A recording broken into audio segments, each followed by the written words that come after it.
beginnen zu reagieren, die sich all the attention created by radio and television fell on the border posts, and the guards there had to make the decision alone. haben in der Zeit With hindsight, it's the border guards we must thank, not any of us. The guards on the ground at the time, they made the crucial decisions. They ignored their standing orders. They said, open the border. sich entschieden und gesagt, ich öffne die Grenze.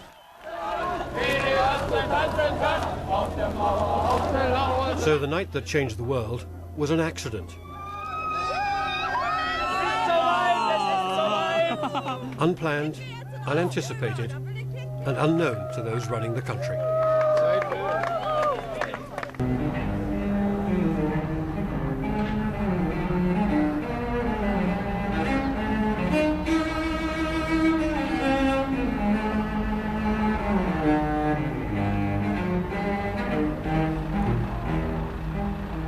There's almost nothing left of the Berlin Wall now. The Germans tore it down in disgust. But those double line of bricks down there running along the centre of the road, that marks out where it used to run. And that goes right across the city. Here it curves around the Brandenburg Gate. And just beyond that traffic island, where all that taxis are going past now, that's where I climbed up on the wall that night to join in the celebrations. Standing on top of the Berlin Wall, which for years has been the most potent symbol of the division of Europe.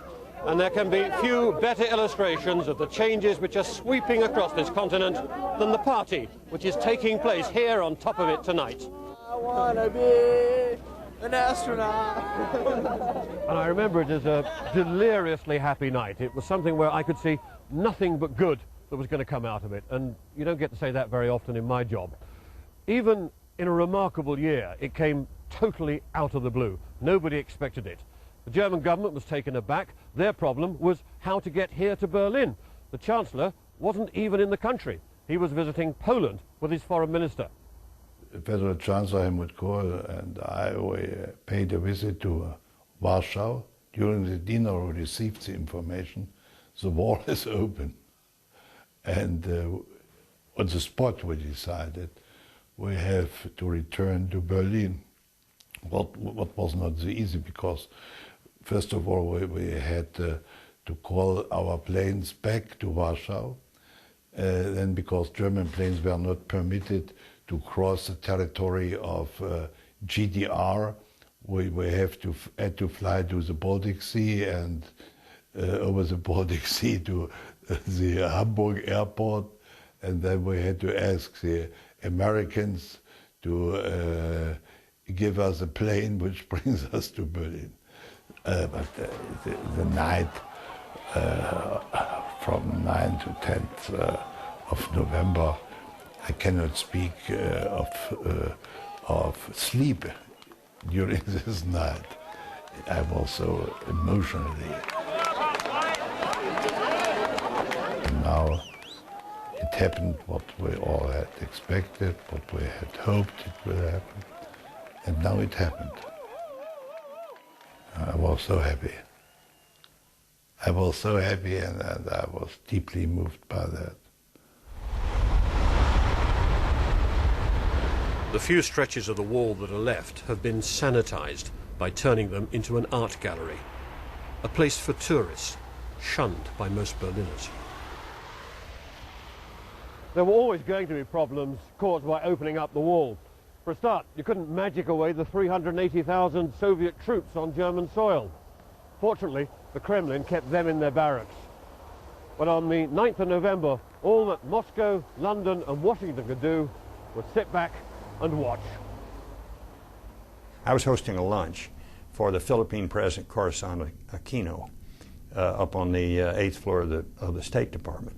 And I will never forget, we were there having lunch, talking about U.S.-Philippine issues and Asian issues, and the Undersecretary of State for Political Affairs, the third-ranking official in the department, came in and handed me a note that in effect said the East German government had just announced that they're going to permit people to cross into West Germany. And I thought, this is remarkable.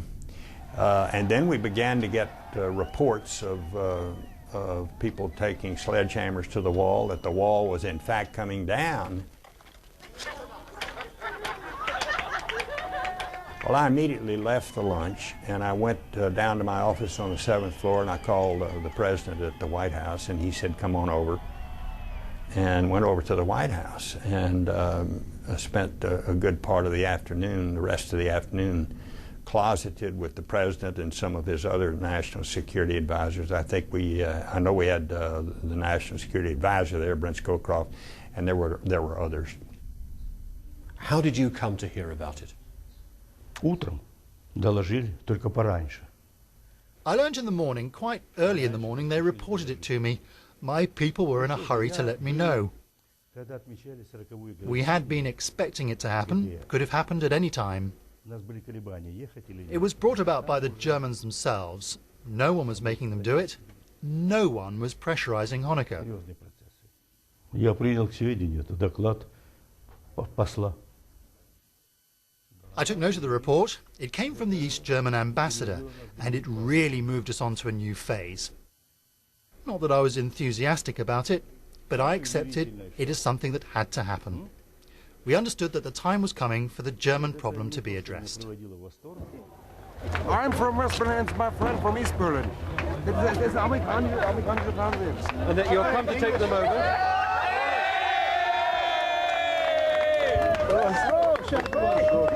It was happening before our eyes. It was rather surprising, quite frankly. It was, it wasn't unlike the implosion of the Soviet Union in 1991. We did not predict that it would happen with that suddenness and that rapidity. Well, the same thing's true, I think, of the way the wall came down. Nobody really, now maybe the Soviet leadership saw it coming a little before we did, but I don't think anybody in Allied capitals in the West, whether it was Paris or London or Rome or Washington or where it was, I don't think we anticipated it happening with that speed. The demolition of the wall began immediately. First, individuals hammered away at it. They were soon followed by construction teams that ripped out entire sections. Look, we are joined right at this moment by Alenka Frankel, who did that report just now, who's actually walking into the studio with a large brick in her hand. One of the first bricks from the wall was carried into a BBC studio. Here is a brick from the Berlin Wall, a souvenir from your trip here. Where Jens Reich, one of the founders of the opposition bloc, was discussing the night's events. Jens Reich, look at it and tell us what you think tonight. I would never have dreamed of seeing a piece of brick from the wall, not from the Chinese wall, but from our wall, our Berlin Wall. It's fine.